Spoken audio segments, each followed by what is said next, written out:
நான் அப்பவும் டாக்டராகத்தான் இருந்தேன். அப்பொழுது நான் என் டிஸ்பென்சரியில் இருந்தேன். அந்த அம்மா எனக்கு ஃபோன் செய்தார்கள், ராதா சுட்டு விட்டார் சின்னவரை என்று. நான் உடனே வருவதற்கு என்னுடைய காரில் ரிப்பேருக்கு போயிருந்தது. வேறொருவருடைய காரை வாங்கி கொண்டு 5:45 மணிக்கு ராயப்பேட்டை ஆஸ்பத்திரிக்கு சென்றேன். என்னை பார்த்தவுடன் எனக்கு ஒன்றும் இல்லை, நீ ஏன் கவலைப்படுகிறாய் என்று என்னை பார்த்து கேட்டார். பேசிக்கொண்டிருந்தார், நன்றாகவே உட்கார்ந்து கொண்டு பேசிக்கொண்டு நல்ல நிலையில் தான் இருந்தார். அதன் பிறகு அவரை ஆப்ரேஷனுக்கு கொண்டு போக வேண்டி பெரிய கூட்டம் வழியில் அந்த ஆம்புலன்ஸ், ஒரு ஆம்புலன்ஸ் தான் இருந்தது. 2 பேரையும் ஒரே ஆம்புலன்ஸில் நான் நடுவில் இருந்து கொண்டு ஜெனரல் ஆஸ்பத்திரிக்கு கூட்டிக் கொண்டு சென்றோம். ராயப்பேட்டை ஆஸ்பத்திரியிலிருந்து ஜெனரல் ஆஸ்பத்திரிக்கு கூட்டி சென்றோம். அதே வண்டியில் நானும் அவரும் எம்ஆர் ராதா 3 பேரும் இருந்தோம் அதே வண்டியில். அங்கு போன பிற்பாடு ராதாவை அதற்கு 4 மாதம் முன்பாகவே என்னை ட்ரீட்மெண்ட் பண்ண சொல்லியிருந்தார். அவர் எனக்கும் சிநேகிதராகத்தான் இருந்தார். என்ன ஐயா இந்த மாதிரி பண்ணி விட்டீரே அப்படின்னு கேட்டேன். அதுதான் உலகம் என்று பதில் சொன்னார். பிறகு எல்லாரும் தர்மம் தலை காக்குன்னு சொல்றீங்களே, இங்கே அவருக்கு ஒரு குண்டு பட்டு அவர் பொழிச்சிட்டாரு, என் தலையில் 2 குண்டு இருக்கேன், நான் பொழிச்சிருக்கேன், நான் எம்மா தர்மம் பண்ணியிருக்கணும் என்று என்னை கேட்டார் அவர் ராதா. நான் சர்வ சகஜமாக பழகுவேன், அவர் எனக்கு நன்றாக தெரியும். ஒரு காலத்தில் நான் இருவருக்கும் டாக்டராக இருந்திருக்கிறேன், 9 வருஷம் இருந்திருக்கிறேன். இப்பொழுது கலைஞருக்கு கண்ணில் பெரிய தொல்லை ஏற்பட்டு நான் தூக்கு போட்டு கொண்டு சாக போகிறேன் என்று சொல்லுவார். அந்த நேரத்தில் எம்ஜிஆர் என்னை அவரிடம் அறிமுகப்படுத்தினார். நான் கண் ஆஸ்பத்திரியில் பெரிய டாக்டரிடம் ஏற்படுத்தி அவரை கண்ணை சரி செய்தேன். ஒரு கண்ணை சரி செய்து அந்த கண் 17 வருஷம் நன்றாக இயங்கிக் கொண்டிருந்தது. 17 வருஷத்திற்கு பிறகு அவருக்கு அதில் வேறொரு வியாதி அந்த கண்ணையும் இழந்து கண்ணாடி கண் வைத்துக் கொண்டார். 1949ஆம் வருஷம் மார்ச் மாதத்தில் நான் ஒரு டிஸ்பென்சரியில் மருத்துவ ஆலோசகராக இருந்தேன். சைமன்ஸ் ஃபார்மசின்னு 115 சைனா பசார் ரோட்டில். அதே தெருவில் எம்ஜிஆரும் குடும்பத்தோடு 145ஆம் நம்பர் வீட்டில் வசித்து வந்தார். அப்பொழுது அவருடைய மனைவிக்கு பெரிய டாக்டர் பார்த்து கொண்டிருந்தார். அந்த அம்மா இருமலில் ரத்தம் வாந்தி எடுத்துக்கொண்டிருந்தார்கள். அப்பொழுது அவர் சொல்லிவிட்டார், இனி 6 மாதத்திற்கு மேல் செல்லாது, நான் கைவிட்டு விட்டேன், நீங்கள் ஏதாவது வைத்தியம் செய்து கொள்ளுங்கள் என்று சொல்லிவிட்டார். அந்த நிலையில் மிஸ்டர் சக்கரபாணி அவருடைய சகோதரர் என்னிடம் நீங்கள் ஏற்றுக்கொள்வீர்களா இந்த கேஸை என்று கேட்டார். நான் அந்த எக்ஸ்ரே எல்லாம் பார்த்து, இது புரை ஏறி இருக்கிறது, நுரையீரலில் மேல் பாகத்தில், இது ஆறினால்தான் அந்த ரத்தம் வருவது நிற்கும், அதற்கு மருந்து கொடுத்து 2 மாதம் பார்ப்போம், அப்படியும் சரியாகவில்லை என்றால் அதற்கு அறுவை சிகிச்சை இருக்கிறது. பெட்ஸ் என்று ஒரு பெரிய அமெரிக்க நிபுணர் இருக்கிறார் வெள்ளூர் ஆஸ்பத்திரியில், அவரை எனக்கு தெரியும், அவரிடம் போய் நாம் சிகிச்சை செய்து கட்டாயம் குணமாக்கலாம் என்று சொன்னேன். அதன் பிறகு மருந்திலேயே குணமாகிவிட்டது. அந்த அம்மா 13 வருஷம் உயிரோடு இருந்தார்கள், நல்ல ஆரோக்கியமாக 13 வருஷம் உயிரோடு இருந்தார்கள். அவருக்கும் டாக்டராக இருந்திருக்கிறேன், அவர் தாயாருக்கும் டாக்டராக இருந்திருக்கிறேன், அவர் குடும்பத்தையே நான் தான் பார்த்துக்கொண்டேன், அவருடைய சகோதரருக்கும் நான் தான் டாக்டராக இருந்திருக்கிறேன். அவருடைய மனைவிக்கு கர்ப்பப்பையில் அந்த டியூபில் ஒரு கர்ப்பம் ஏற்பட்டு விட்டது. அது வெடித்து விட்டால் உயிருக்கே ஆபத்து.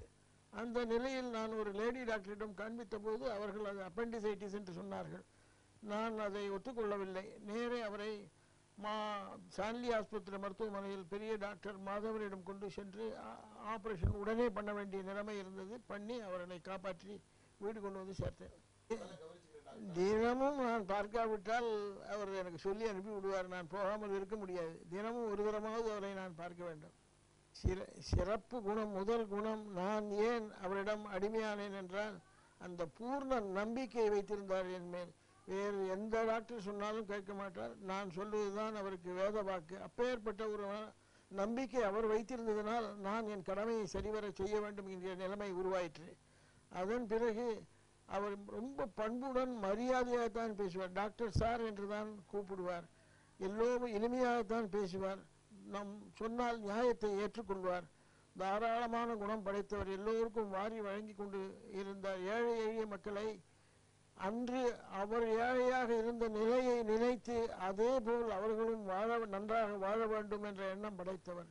சாப்பாட்டில் அவர் வீட்டில் அவர் என்ன சாப்பிடுகிறாரோ அதுதான் எல்லோரும் சாப்பிட வேண்டும். இதுதான் அவருடைய சிறப்பு குணம். அவர் எப்பொழுதும் அவர் ஆரோக்கியத்திற்கு குறைவே இல்லை. நன்றாக சாப்பிடுவார், நல்ல ருச்சியாக சாப்பிட வேண்டும். அவருக்கு பால் தான் சாப்பிடுவார், டீ காஃபி எதுவும் சாப்பிட மாட்டார். மதுபானம் பீடி சிகரெட் அவரிடம் கிடையாது. நல்ல எக்ஸசைஸ் தினமும் செய்வார், தவறவே மாட்டார். உடலை பேணுவதில் அவருக்கு பெரிய ஆர்வம் உண்டு. அவருடைய உள்ளம் நல்ல உள்ளம், எல்லோரும் தன்போல் வாழ வேண்டும் என்று நினைக்கும் ஒரே மனிதர் அவர்தான். அவர் ஒரு கையால் கொடுத்தால் எவ்வளவு கொடுக்கிறோம் என்று அவர் அதை பற்றி ஆலோசிக்கவே மாட்டார். எவ்வளவு கையில் வருகிறதோ அதை வாரி கொடுப்பார். எவனுடைய கஷ்டத்தையும் தீர்ப்பார். அமெரிக்கா வைத்தியம் போவதற்கு முன் ஆஸ்பத்திரியில் நடந்த சில விஷயங்களை நான் எடுத்து சொல்ல வேண்டும். ஆஸ்பத்திரியில் எல்லா மந்திரிகள் எல்லோரும் அவர் இனி பிழைக்க மாட்டார், அவர் இதோடு அவருடைய காலம் முடிந்து விட்டது என்றுதான் தீர்மானமாக சொல்லிக் கொண்டிருந்தார்கள். நான் ஒருவன் தான் எல்லோரையும் எதிர்த்து அவர் கண்டிப்பாக பிழைத்து முதல் அமைச்சராக வருவார் என்று உறுதியாக சொன்னேன். எல்லோரும் என்னை ஏளனம் செய்தார்கள். பிறகு அவரை கொண்டு போக வேண்டும் என்றால் அந்த மந்திரி இருந்தவர்களெல்லாம் கேபினெட் மீட்டிங்கில் 3 பெரிய இருதய ஸ்பெஷலிஸ்டை கூப்பிட்டு இவர் போகிறதுக்கு தகுதியாக, இவருக்கு ஹார்ட்டில் வியாதி இருக்கிறதா என்றார்கள். அவர்களெல்லாம் 3 அவருக்கு ஹார்ட் வியாதி இருக்கு, போகிறதுக்கு தகுதி இல்லை என்று சொன்னார்கள். நான் சொன்னேன், ஹார்ட்டினுடைய தகுதியை எப்படி தீர்மானம் பண்ணுகிறீர்கள்? ஒருவருடைய செயல் எவ்வளவு தூரம் மும்முரமாக வேலை செய்ய முடிகிறதோ அவ்வளவுக்கு அவ்வளவு அவருடைய ஹார்ட் நன்றாக இருக்கிறது. இந்த ஆஸ்பத்திரியில் சேர்ப்பதற்கு முதல் நாள் தான் என்னுடன் 3வது மாடி வரையிலும் அவர் ஏறி வந்தார். அவருக்கு மூச்சு வாங்கவில்லை, எனக்கு மூச்சு வாங்கிட்டு.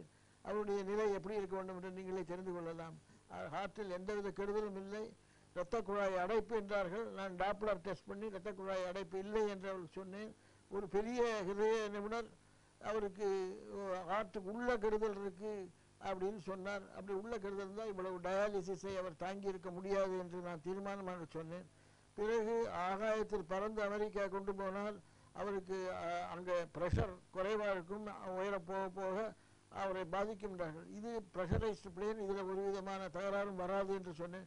இல்லை அப்படின்னு சொன்னார்கள். பிறகு நான் ஆல்டிடியூட் ஹை ஆல்டிடியூட் ஸ்பெஷலிஸ்ட் என்று பெங்களூரில் இருக்கிறார்கள், அவர்களை கூட்டிக் கொண்டு வந்து பார்த்து பரீட்சை செய்து இவர் உயரத்தில் பறக்கலாம், அதில் எந்த விதமான கெடுதலும் இல்லை என்று அவர்கள் சொன்னார்கள்.